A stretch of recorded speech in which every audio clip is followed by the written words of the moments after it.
program. Views and claims expressed are those of the program producer and are not endorsed by this station. Opinions expressed are not necessarily those of radio station KMET, its management, employees, or affiliates. It's time to steer the line. Touchdown! Sports betting, fantasy football, and the latest NFL news. Featuring Loud Esmond, Christian Giordani, Rocky Giordani, and Jeremy James.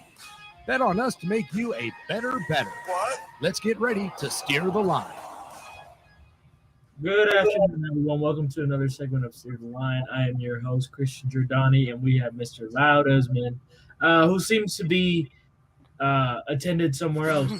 No, I'm here. I just Jim Alexander, who is the dean, the man, the legend, the longest tenured sports columnist in the Empire region, was going to join us tonight. Obviously, there is some very big news happening in Southern California in terms of the Pac-12. It appears that league is probably going to come to an end. Or at least it's going to be a much weaker version. It'll no longer be a Power 5 conference. No. Without USC, UCLA. But the ironic thing is, Washington and Oregon announced they're leaving today. I can't keep it straight. A couple are joining the Big Ten. A couple are joining the Big 12, which neither name makes any sense anymore because one's like 14 and one's like 18. So the branding is all screwed up also. But basically, and then Arizona is apparently leaving. So now the question is, does Utah and Utah State and Stanford and Cal and Arizona State, do they somehow try to put Humpty Dumpty back together again, and maybe you steal a couple teams from the Mountain West, you get Fresno into the Pac-12, you get Boise into the Pac-12, you get San Diego State into the Pac-12, which is now the Pac-6 or 7. It's a mess. I hate this, honestly, Christian. Yeah, it's turning the college football world upside down, man. You know me, I'm not very big on college football. I never really was growing up. But I do know that this has been changing a lot of the leagues. It's changing the dynamics of where people want to go to school. You know, I remember the Pac-12 was a big thing growing up when I was shortly for a short time trying to become a professional football player as well. But yeah, aside from hating it all and hating the change of it, what do you think this is going to do to all the kids who are going to be recruited from Washington and Oregon that were supposed to be in the Pac-12, not going to the Big Ten? Oh, it's more attractive it's more attractive for recruiting because those games. Look, the problem for the Pac-12 has been for years that nobody saw their freaking games, because if you play a night game on the West Coast, it's being aired at 9 or 10 o'clock at night at kickoff in the Midwest and the East Coast. So you're losing all of that viewership. And that causes an East Coast bias, because if nobody is seeing the games and nobody's seeing the great players and so on, then it's hard to be relevant as a conference. So, yeah, that has always been a problem for the Pac-12. I'm shocked they couldn't figure it out. I mean, hey, how about playing some games at 11 o'clock in the morning, Pacific Coast time? I figure it out.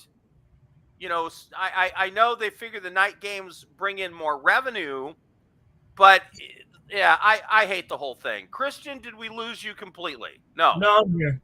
Okay. And then what happens to the Rose Bowl? Yeah, it completely it tears it up, because I don't even know what's going to be happening after this season. You said they were trying to transition some other schools back into the Pac-12. Well, okay, so here's the choice. You don't have enough teams to be a league anymore. There's 7. Yeah. I think it's Utah State, Stanford, Cal, Arizona State. I have Jim on the line, guys. Okay. Jim Alexander joins us, and we are thrilled to have him here. Sorry, Jim. Sorry, I don't know if you didn't get the link, but we're glad that you're here.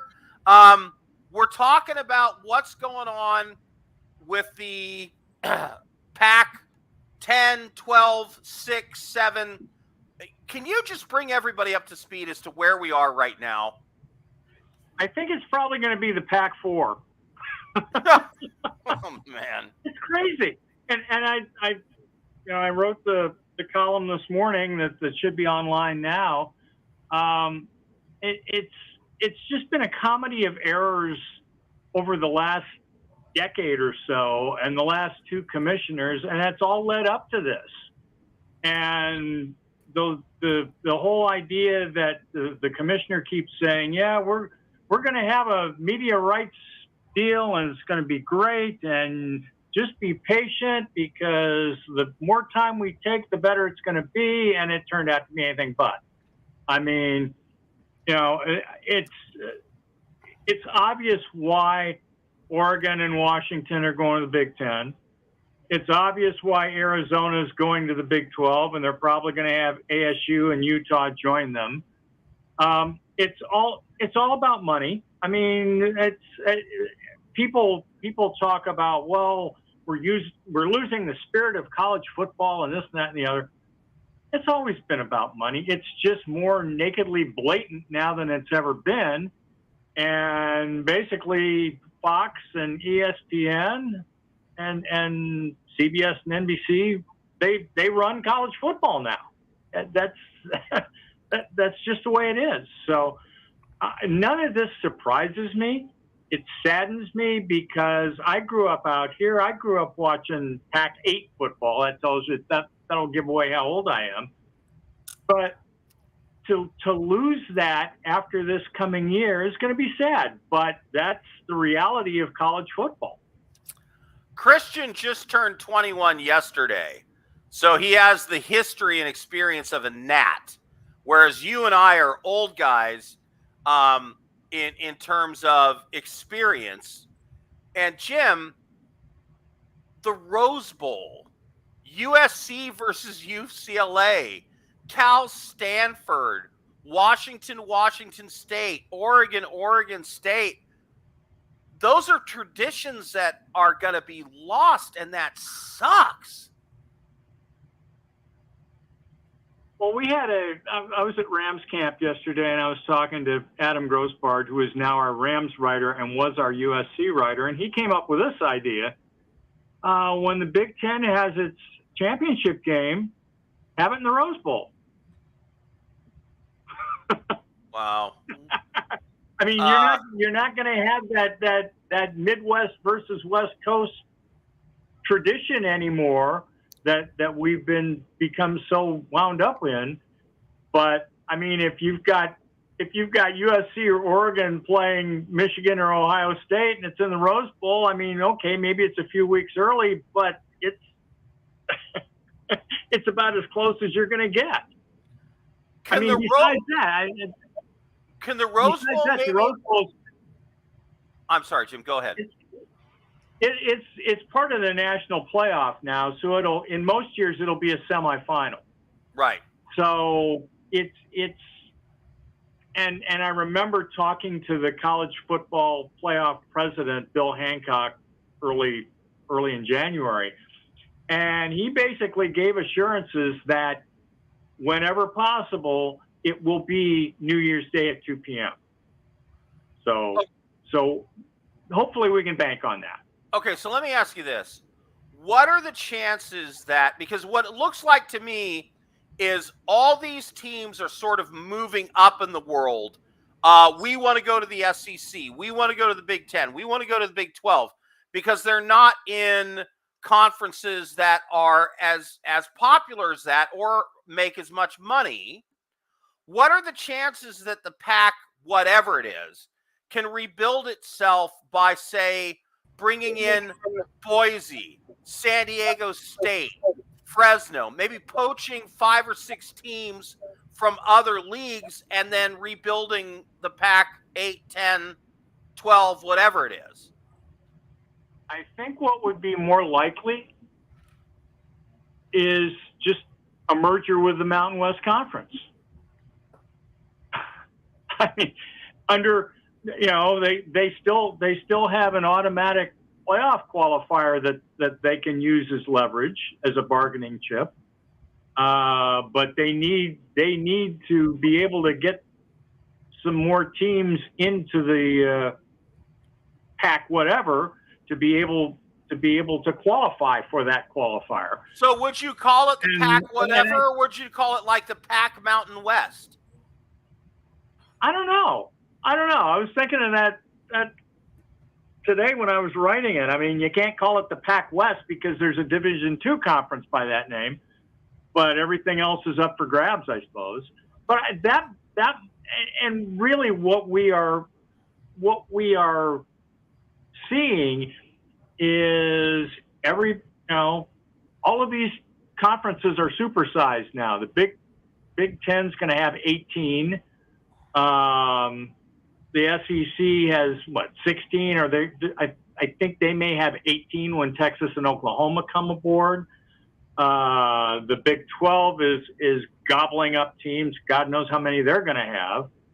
So if you have like 4 Pac-12 teams remaining, and that sounds so funny, but if you have 4 of them and you join forces with the Mountain West, where you've got San Diego State, you've got Boise State, you've got Colorado State. I mean, it's not quite Power 5 conference football, but it's a representative conference.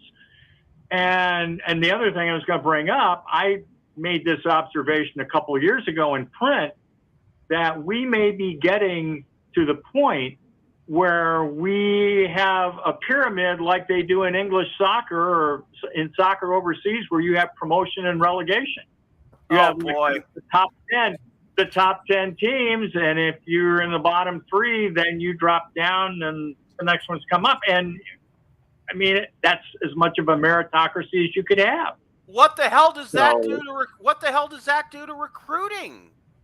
I mean, wow, that's what it does. It kills it. I mean, that's just all right. I don't know if it necessarily kills it. I mean, guys are still going to make decisions depending on, am I going to get playing time? Am I going to get a good NIL deal? Do I like the campus? Do I like the area? Do I like the coach? Maybe it'll be a factor. I don't know. I don't see that right away. I mean, 18-year-olds tend not to think that deeply. We have a near 18-year-old who was a heavily recruited baseball player who is the host of the show. So, Christian, all things being equal, if one school is a school that is relegated or might get relegated because they haven't really been all that relevant, and the other school isn't offering you as good of a scholarship, but they're guaranteed to be relevant, which one are you going to? With me, I made the decision to go to a Division I school at UCR. That was the school that I decided to go with, to play with until unfortunate circumstances. And, they were heavily watched at the time. They had a young, good team, and that was the biggest thing for me.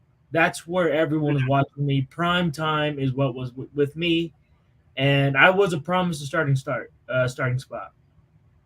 Until you blew out your knee, which anybody who listens to the show knows that story. It's sad. It happens. I was never good enough of an athlete that it would have mattered. Blowing out my knee might have improved my game with how bad I was. Jim, I want to switch gears because Christian and his dad. I turned pro out of high school, but it was as a newspaper guy, so it's a different deal altogether. But I can say, and I have that. We turned pro out of Yeah. high school. Yeah, I've been playing in the minors for 30 years, so I'm the oldest non-graduate there is. All right, Christian and his dad Rocky are giant Rams fans. Were you at the Rams or the Chargers this week? I was at the Rams yesterday. And how is the vibe at Rams camp? It doesn't seem much different, except for the fact that there are so many young players. Yeah. I wrote it down, and I don't have it right next to me right now. I'm working on a column for Sunday on the Rams, but I mean, it's like there's like 35 players under. Well, more than that. There's 52 players on the 87-man roster who are 24 or younger. Wow. And a lot of those guys aren't going to make the team. But there's, all the guys that they lost, especially on the defensive side, letting Ramsey go, letting Wagner go, there's a lot of opportunities there for young players, and there's going to need to be a lot of growth. Otherwise, the vibe among the players is the same as it will always be, because an athlete is by nature optimistic. Well, I'm going to give it my all, and good things are going to happen because I give it my all. And it doesn't always happen that way, but you cannot go into a season negatively. And it's interesting because I guess the other day Sean McVay was not happy with the effort, and that was the day that Kupp got hurt and Aaron Donald was given a day off, so he wasn't out there. And it seemed like every question in the post-practice media session, McVay kind of steered it toward, well, we have to be better. We have to step up. I didn't see the effort out there. It was too sloppy. And that's what coaches do. They lean on guys hard to make sure that they're doing the right things. And yesterday's practice was better. I mean, I wasn't at Tuesday's practice, but from what I saw yesterday, I mean, there was some pep in their step, and guys were getting their work done. So Jim, it could be worse, because at the Raiders practice the other day, their number one defensive player and their oft-injured journeyman quarterback got into a fist fight. So Max Crosby and Jimmy Garoppolo threw down. And then the coach just made Max Crosby run laps, which apparently didn't sit well with Max or the defense, because they felt like Garoppolo sort of started it. That's a mutiny waiting to happen, isn't it? Yeah. So, it could be worse. Christian, you're the Rams fan. Questions for Jim on the Rams? My biggest question is, I know Jalen Ramsey's gone. The biggest hole in our defense is in our secondary. I was hearing a lot of stuff about Jacoby Durant, the rookie from last year, being the number one guy over Troy Hill, I believe, who's still on the team. Did you hear any talks about, any improvement to the secondary, anything they're going to do to see who's the number one guy? Nothing was really said, specifically about that. I mean, Raheem Morris came to the podium afterward, but did not really address that specifically. I do know that Durant looked awful good in the segments that I saw yesterday when they were going 11 on 11. So, I mean, there's a lot of possibilities. Yeah, I had the pleasure to speak to the young man last year, and he was very keen on starting, and,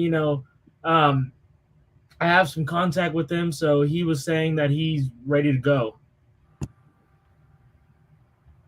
I think he very well might be. I mean, there's a lot of eager guys out there, so it's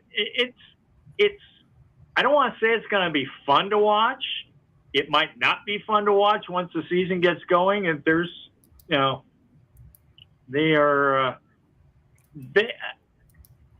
some of the talk I heard, and not among players or coaches, but among us kind of on the sidelines gossiping with each other, is, is it going to be bad enough that they contend for the number 1 pick? Is it possible that they're going to tank for Caleb Williams? I mean, it's kind of the stuff that we do. Let me throw out negative.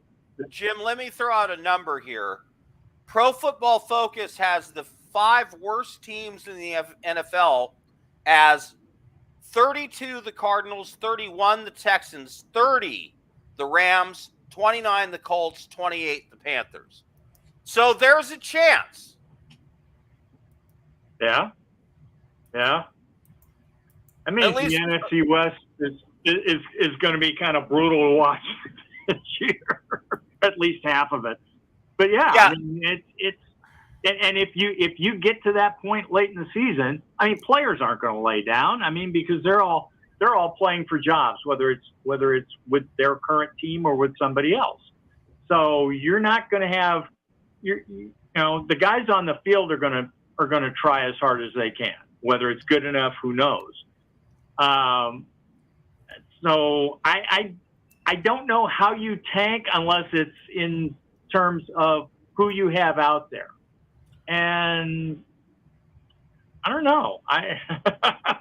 Jim, Christian and I last night went through the top 5 and bottom 5, honorable mention and dumbest in Pro Football Focus's rankings of teams. And I just want to go through the same exercise with you. I'll start with the top 5 and see if you agree. Number 1, Chiefs. Number 2, Eagles. Number 3, 49ers. Number 4, Bengals. Number 5, Bills. Is that a decent top 5? Do they just kind of take the top teams from last year? That's what it sounds like. It's okay. We're going to go. These were the guys. These were the top teams last year, so we're going to put them up there and make them prove us wrong. I don't know what PFF's way of doing it is, but they are number heavy. So now let me go to the honorable mention of the team that I think could be in the top 5 that isn't, and it's the Dolphins at 11. Any thoughts on that? Possible.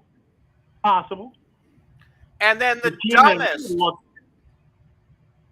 dumbest in the top 10, they have the Cleveland Browns at number 9. Your thoughts on the Browns? It sounds like one of those trendy picks where you want to make it sound like you're knowledgeable even if you're not. Oh, Cleveland, they've got Dorian Thompson-Robinson. Hey, I don't know. Okay. Now, I would say Denver. My pick would be Denver to be the surprise. To be the surprise team. Okay.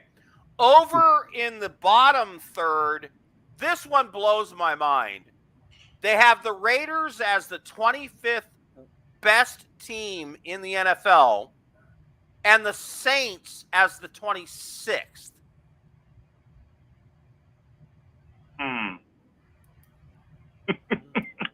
I think they should be 32. You know me. At that position in the overall standings, I don't know that there's a whole lot to. Well, I'm just saying that the Raiders, Josh Jacobs isn't going to play for them this year. Devontae Adams wants out. Their defensive end star and their quarterback, journeyman, who has never had a season without an injury, basically, got into a fight at practice.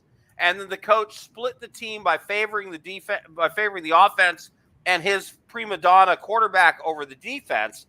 Meanwhile, the Saints have a top 10 defense, one of the best offensive lines, Chris Olave, an emerging star, Michael Thomas, a proven star, who is apparently 100% healthy. Alvin Kamara is only going to miss 3 games. They brought in Jamal Williams to back him up. They have the great running back that they drafted, and Derek Carr at the center of it, who, whenever he's had any stability at all, has made the Pro Bowl. So I don't understand the Saints hate. I don't get it. Is it all because everybody thinks Derek Carr is a loser? Yeah. That's probably a lot of the thinking. And guys do get stuck with those labels, and for whatever reason, it follows them everywhere. And the only way you're going to get rid of it is to win and win the big one. Jim, here's the funny thought. If Tom Brady had been drafted by the Cleveland Browns, would any of us even know who he is? They would have traded him to somebody where he could excel, someplace where he could excel. I think there is so much luck involved in because the NFL is a team game like no other. 1 minute. All right, Jim. Right. Your final statement on the Rams this year. What's their record going to be in 50 seconds or less? 5-12. 5-12. Wow. All right. Don't ask me to dope it because I just did that off the top of my head. I haven't gone and analyzed their schedule yet. But that would be my gut feeling. I'm with you. I think they're under their number. It's 6.5 wins, 9-8, according to 9-8. Vegas. No. I might give them 6, but I'm with Jim. I think it's more like 5 wins. All right, Jim. Thank you for being here. Next week, we want you to come in and report on Chargers camp because I know you're going to be there. Do you mind? Next week might be an issue because I'll be at Dodger Stadium Friday night. So. All right. Well, the week after that, then we'll have you come in if you can. Good. All right, Christian, take us out. All right, Roman.